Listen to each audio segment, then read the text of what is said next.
Programme में आपको खुशामदीद कहते हैं। मैं असदुल्ला खान हूँ। 2021 अपने अख्ताम को पहुँच रहा है और 2021 के अख्ताम पर हम एक जायज़ा ले रहे हैं कि हमने किन किन शोबों में क्या क्या कुछ अचीव किया, कहाँ कहाँ खामियाँ और कमज़ोरियाँ रह गईं, कहाँ कहाँ हम बिल्कुल अचीव नहीं कर पाए और कहाँ कहाँ हम नए सिरे से अपने अहदाफ को तय कर रहे हैं और किस बुनियाद पर तय कर रहे हैं। तो प्रोग्राम के पहले घंटे में हम जिक्र करेंगे पाकिस्तान की इकॉनमी का और इकनॉमिक गोल्स जो अचीव किए गए और वो जो अचीव नहीं हो पाए, और फिर अगले हिस्से में हम बात करेंगे फॉरेन पॉलिसी, इसकी कामयाबियां और इसकी नाकामियां की। लेकिन ज़रा आगाज़ करते हैं पाकिस्तान के इकनॉमिक गोल से, क्योंकि 2021 में महंगाई का शोर मजमूई तो रहा, कर्ज़ों का शोर मचा रहा, पाकिस्तान की में जो महंगाई होती रही उसमें कमी के दावे किए जाते रहे, लेकिन पेट्रोल बढ़ता रहा, महंगाई होती रही। क्या हमने जो टारगेट्स तय किए थे एक्सपोर्ट्स में, जो हमने टारगेट्स तय किए थे अपने इंपोर्ट बिल को कम रखने में या मुआशी ग्रोथ में, वो क्या हम इस साल 2021 में अचीव कर पाए हैं? इस पर हम गुफ्तगू करेंगे। मेरे साथ ज़ीशान मर्चेंट साहब मौजूद हैं, माहिर मुआशियात हैं। बहुत शुक्रिया ज़ीशान साहब, खुशामदीद। आबिद हसन साहब हमारे साथ मौजूद हैं, आप भी माहिर मुआशियात हैं। मुज़म्मिल असलम साहब हमारे साथ मौजूद हैं, आप भी एक्सपर्ट हैं और स्पोक्स पर्सन हैं वज़ारत ख़जाना के। और अब्दुल्ला यूसुफ साहब हमारे साथ मौजूद हैं, एक्स चेयरमैन FBR। मैं तमाम मेहमानों को खुशामदीद कहूँगा। सबसे पहले मुज़म्मिल असलम साहब, अगरचे हम अगर अब इस हुकूमत के आने के बाद जो मुआशी वादों को देखें पिछले 3 साल में, तो 50 करोड़ नौकरी, 1 करोड़ नौकरियां थी, 50 लाख घर थे, फिर टैक्स कलेक्शन को हमने बढ़ाना था, फिर एक्सपोर्ट्स बेस्ड इकोनॉमी में हमने अपनी इकोनॉमी को कन्वर्ट करना था, IMF के पास जो है वो हमने नहीं जाना था, फिर हमने अपनी इंपोर्ट बिल को कम करना था। किस हद तक हम अपने टारगेट्स को अचीव कर पाए हैं? देखें, एक्सपोर्ट्स में आपने बात की तो एक्सपोर्ट्स जो है $2 अरब पर मंथ जो है इस हुकूमत को मिला था। पिछले साल हमने $26.5 अरब पे बंद किया, $25.5 अरब पे। अब जो हमारा रन रेट आ चुका है अल्हम्दुलिल्लाह, मैं आपको बड़ी फ़ख्र से बता रहा हूँ कि वो जो है 2.8 से $3 अरब पर मंथ आ चुका है। और पिछले महीने भी हमने $2.9 अरब की एक्सपोर्ट की थी और इस महीने भी लगभग इतनी ही आपकी एक्सपोर्ट हो जाएगी। तो यानी कि 45 से 50% जो है आपकी एक्सपोर्ट में अब बेहतरी नज़र आना शुरू हो गई है। और पहली दफ़ा ऐसा होगा कि आपका $30 अरब इस साल जो है एक्सपोर्ट जो का हदफ जो है एक्सपोर्ट $30 अरब से ज़्यादा होगी, 31 से $32 अरब। और जब ये हुकूमत ख़त्म होगी, जब 2023 में टर्म ख़त्म होगा, तो ये जो है $37 से $38 अरब एक्सपोर्ट्स होगी। $24 अरब पे इन्होंने ली थी। रेमिटेंसेस जो है $19 अरब पे ली थी। जो हमारा पिछला साल गुजरा 29.3 अरब था, इस साल हम $32 अरब पे जा रहे हैं। फिर आपने कहा कि एक्सपोर्ट की बात हो गई, IMF की बात की। देखिए, IMF में हम नहीं गए, आपको थोड़ा सा इसको फेयर होना होगा। ठीक है। आपने एहसन इकबाल का स्टेटमेंट सुना होगा कि इनको पहले दिन ही IMF पे चले जाना चाहिए था। तो वो हमें इनहेरिटेड था प्रोग्राम, और हमने तो कोशिश की कि किसी तरीके से वो टल जाए। 2023 में अगर ये हुकूमत आई, ये जो भी हुकूमत आई, और उसको IMF प्रोग्राम में जाना पड़ा, तो फिर आप कहेंगे कि जी ये भी हमें जो है विरसे में IMF प्रोग्राम दे के चले गए। अभी इन्होंने किसी को विरसे में नहीं दिया, इन्होंने विरसे में लिया है एक IMF प्रोग्राम। और जो है ये भी एक तरीके से 2023 में अगर जरूरत पड़ेगी तो फिर ये वादा खिलाफी होगी। अभी ये वादा खिलाफी के ज़िम्मे में नहीं आता। ठीक है। फिर आपने बात की कि रोजगार की। जी देखें, इस हुकूमत ने जो है पहले तो आपने बात की कि वो जो है उस वक्त 2018 में इकोनॉमिक वादे थे। देखें, इंफॉर्मेशन जो है ना, अगर चेंज होती है तो फिर अहदाफ चेंज हो जाते हैं। जैसे इंफॉर्मेशन कैसे चेंज, मिसाल मैं आपको देता हूँ कि मैंने आप सबको वादा किया था कि आज रात को मैं आप लोगों को ट्रीट दूंगा, और फॉर सम रीजन बहुत तेज बारिश हो जाए और जिसकी वजह से हमारा प्रोग्राम कैंसिल होना पड़ गया, क्योंकि इंफॉर्मेशन चेंज हो गई है। ठीक है ना। और वो जो है वादा मैंने जो है अपने वादे पे कायम हूँ, लेकिन बारिश बहुत ज्यादा हो गई, अब नहीं जा सकते। तो जो 2018 की दुनिया की स्ट्रीट को 2018 जी सॉरी स्ट्रीट को आपने मुलतवी कर दिया है फिर बावजूद? नहीं, हाँ, ट्रीट को मुलतवी कर दिया, या वो इंफॉर्मेशन चेंज होगी। 2018 का जो आलमी पस मंजर था, उसमें आलमी कीमतें नीचे थी, रिलेटिवली स्टेबल था, दुनिया में स्टॉक मार्केट्स बढ़ रही थी, सारा चीजें थी, चीप लिक्विडिटी थी पूरी दुनिया में जी। तो उसके बाद 2020 आया, जहां पे आपको पता है कि कोरोना आया, और 2020 के बाद 2021 आया, जिसमें पूरी दुनिया में महंगाई के चिराग रोशन हो गए, जो 2018 के बाद 2008 के बाद सबसे ज्यादा, और बाज़ जगहों पे 1990 के बाद 92 के बाद भी। ठीक है, अब उसमें सरवाइव करना, जैसे मैं अभी एक प्रोग्राम में था पिछले दिनों कि देखें क्रिकेट जो है कभी कभार जो है सूखी और ड्राई पिच पे होती है और वो हाई स्कोरिंग मैच होता है, और कभी कभार गीली और टर्निंग पिच पे होती है, लो स्कोरिंग मैच होता है। अब वो ही टीम जो हाई स्कोरिंग मैच पे जो है हार जाती है और लो टर्निंग पिच पे जीत जाती है, तो इसका मतलब ये है कि परफॉर्म अच्छी बुरी कंडीशन में जो अच्छा कर जाए वो जीत जाए। राइट तो जितनी बुरी कंडीशन और हालात बुरी थी लेकिन उसमें अच्छा परफॉर्म करने की आपने कोशिश की। राइट सर, मैं ये महंगाई की हम बात करते हैं, इन्फ्लेशन की, इसमें ज़ीशान मर्चेंट साहब, ये एक ग्लोबल फैक्टर है, पूरी दुनिया में फूड इन्फ्लेशन बढ़ी है, या हम इसको पाकिस्तान में इस पॉइंट ऑफ व्यू से देखें कि नहीं पाकिस्तान की इकोनॉमिक जो सिचुएशन थी उसने महंगाई को और बढ़ा दिया है पाकिस्तान में? किस तरह से आप देखेंगे इन्फ्लेशन को? हम कितना कंट्रोल कर पाए, कितने अहदाफ हासिल किए 2021 में?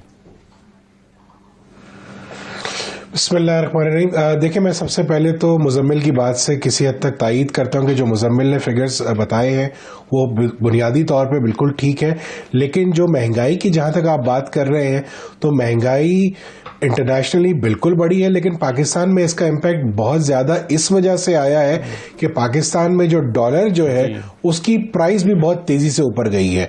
अगर 2018 में जब ये गवर्नमेंट आई थी उस वक्त डॉलर 121 रुपए या 122 रुपए था, जो भी उस वक्त कुछ बढ़ चुका था पहले गवर्नमेंट चेंज इंटरिम पीरियड में।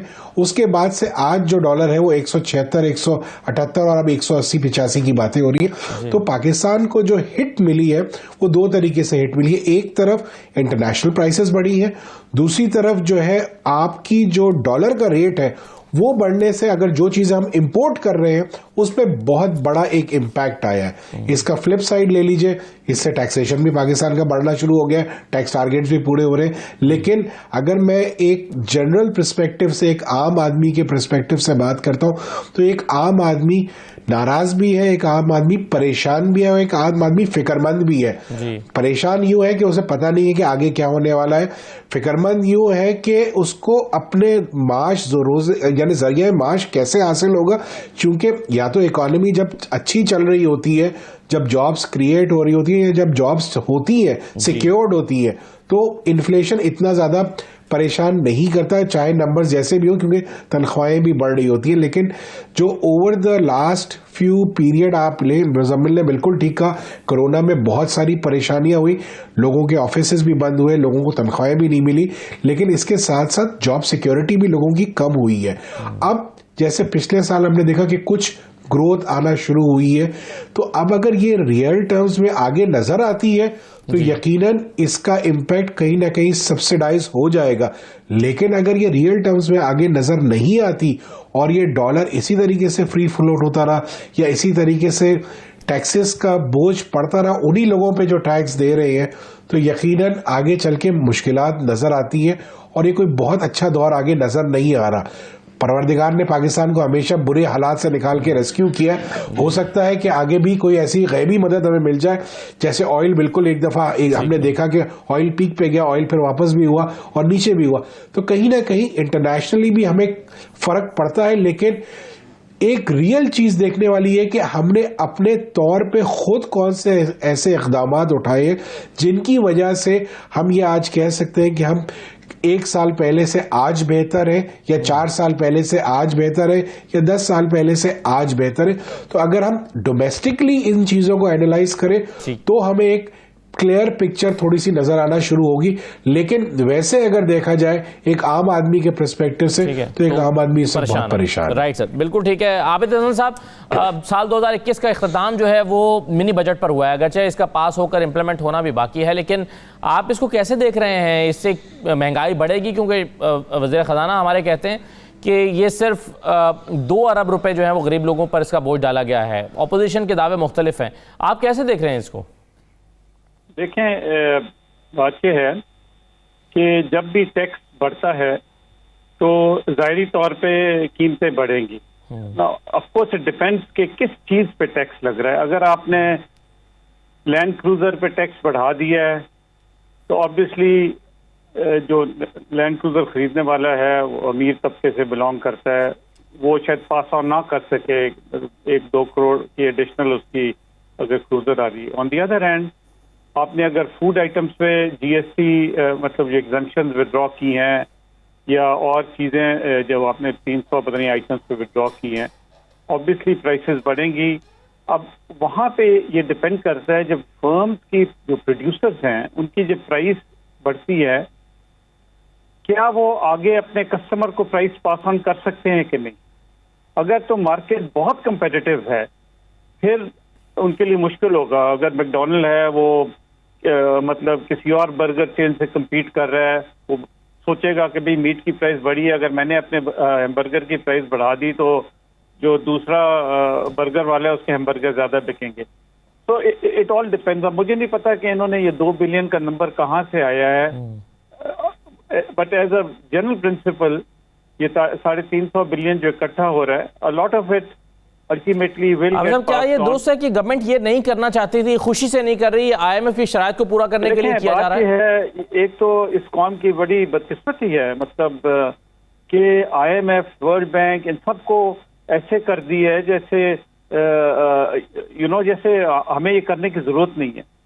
इस साल आपका खसारा तकरीबन 4000 अरब है, ठीक है ना। आप जो बजटेड है फिस्कल 21-22, ठीक है ना, तो ये कहीं से तो पूरा करना है आप। ठीक है, यानी हमें खुद भी करना चाहिए अगर हम कर रहे हैं अपनी इकोनॉमी को बढ़ा। मैं तो कहता हूँ कि जब ये मुल्क कर्जों में डूब रहा है और ये ठीक है, ये पॉलिटिकल गवर्नमेंट के होते हैं कि जी वो पिछले वाले ये कर गए, उससे पिछले वाले ये कर गए।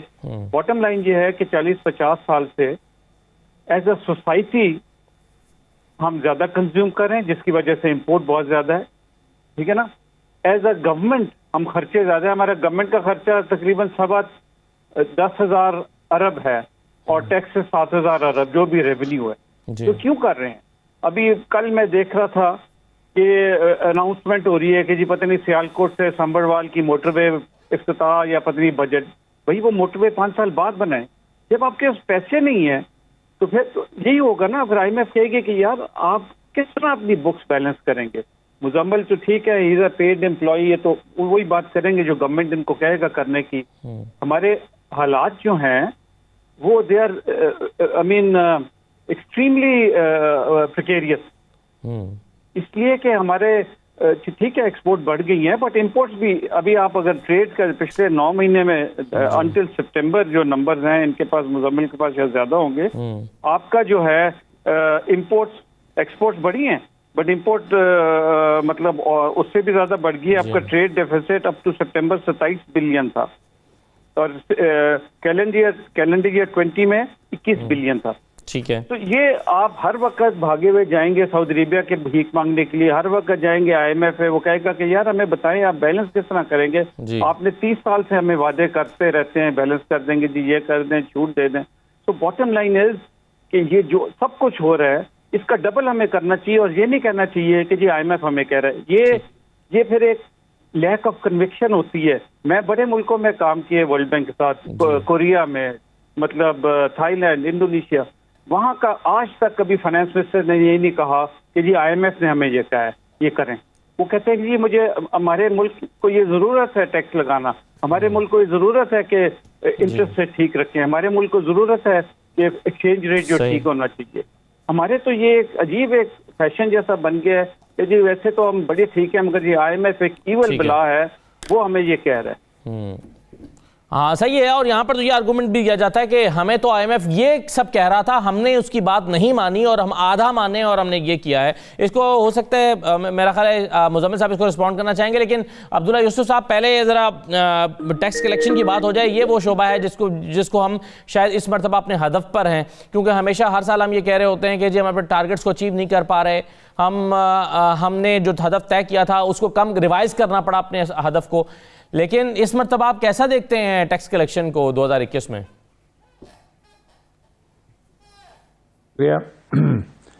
अभी जैसे आपने कहा है ना कि इस साल तो हमने अपना जो टारगेट था उसको अचीव कर लिया, विच इज़ डेफिनेटली एक बड़ी आपके लिए अच्छी बात होगी।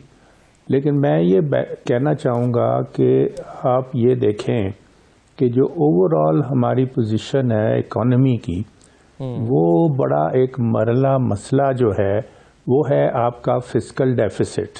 जी, और दूसरी तरफ हमारा है ट्रेड डेफिसिट। अब ये फिस्कल डेफिसिट में जो हमें हर हालत में एक्टिविटी करनी होगी वो है रेवेन्यू मोबिलाइजेशन, जी, जिसमें कि अब हमारे जो रिसोर्सेज रेवेन्यूज़ के हैं, अब उसमें जो अभी तक हम कर पा रहे हैं ना, अगर आप एक पीछे एक जो सर्वे था उसको देखें, उसके तहत वो ये है कि हमारा जो टैक्स गैप है ना, दैट इज़ अबाउट 70%।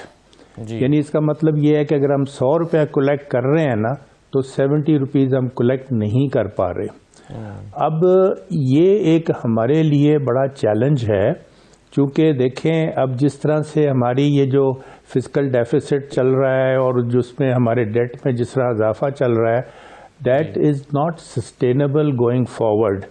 तो हर हालत में हमें रेवेन्यूज़ को मोबिलाइज करना है, जिसका पोटेंशियल भी है, लेकिन हमारा मसला बुनियादी ये है कि हमारी cash economy, non documented economy, तो we are not able to reach out to those potential people. तो अब उसका जो solution in my view is के सिस्टमेटाइजेशन थ्रू ऑटोमेशन। आपका CNIC नंबर जो है ना, that should be your sole identifier, और जहाँ पे भी थर्ड पार्टी जितने सोर्सेज हैं इंफॉर्मेशन के, वहाँ से आपको इंफॉर्मेशन लेनी है, और based on that information then you will be able to actually reach out to all the potential people, and that is how you'll be able to actually substantially increase your taxpayer base, जो कि अब तक हम उस तरह से नहीं achieve कर पा रहे, जो कि हमें हर हालत में मैनेज करना होगा।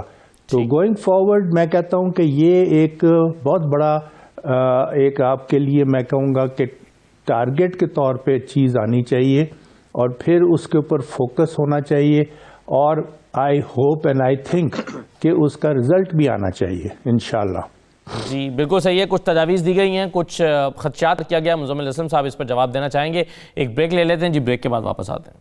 दोबारा आपको प्रोग्राम में खुशामदीद कहते हैं। मुज़म्मिल असलम साहब, अभी यहाँ पर बाकी मेहमानों ने जो गुफ्तगू की, अपने खदशात का भी इजहार किया, फिर दरामदात और बरामदात के का जो फ़र्क है वो इस वक्त तारीख की हमें बुलंद तरीन सतह पर नज़र आ रहा है, और सिर्फ नवंबर में हम देखें तो तजारती खसारा जो है वो 134% का इजाफा उसमें रिकॉर्ड किया गया है। आप इस डिफरेंस को कम करने के लिए हुकूमती पॉलिसीज को किस तरह से देख रही हैं? गवर्नमेंट कैसे प्लान कर रही है 2022 के लिए? वैसे तो फाइनेंशियल ईयर का ये मिड चल रहा है, लेकिन चले हम अगर 22 को कंसिडर करें तो आप क्या समझते हैं कि ये चैलेंजेस कैसे मीट किए जा सकेंगे?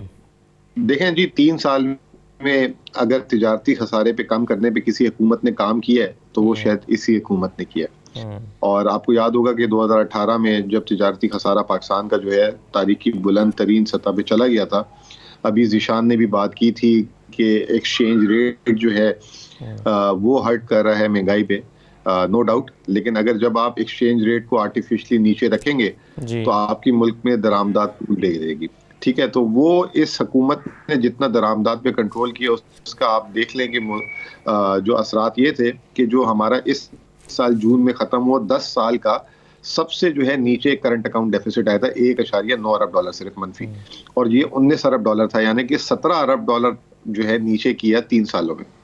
अब ये जो 5 माह थे इसमें जो है हमने देखा कि करंट अकाउंट डेफिसिट फिर जो है थोड़े से पर तोलना शुरू हो गया, क्योंकि दरामदात, जैसे आपने भी बताया कि दरामदात जो है बढ़ना शुरू हो गई। अब हमने इसको 2 चीजें की। एक तो इसको हमने ऐसे नहीं छोड़ा, क्योंकि अभी इलेक्शन आपको पता है 1.5 साल रह गए, ज्यादा टाइम नहीं है। माजी में पीपल्स पार्टी ने 1.5 साल पहले अपनी हुकूमत के जो है IMF प्रोग्राम को छोड़ दिया था, क्योंकि उन्होंने समझ रहे थे कि वो हमारे पास इतनी दौलत है कि हमारा इलेक्शन तक गुजारा हो जाएगा।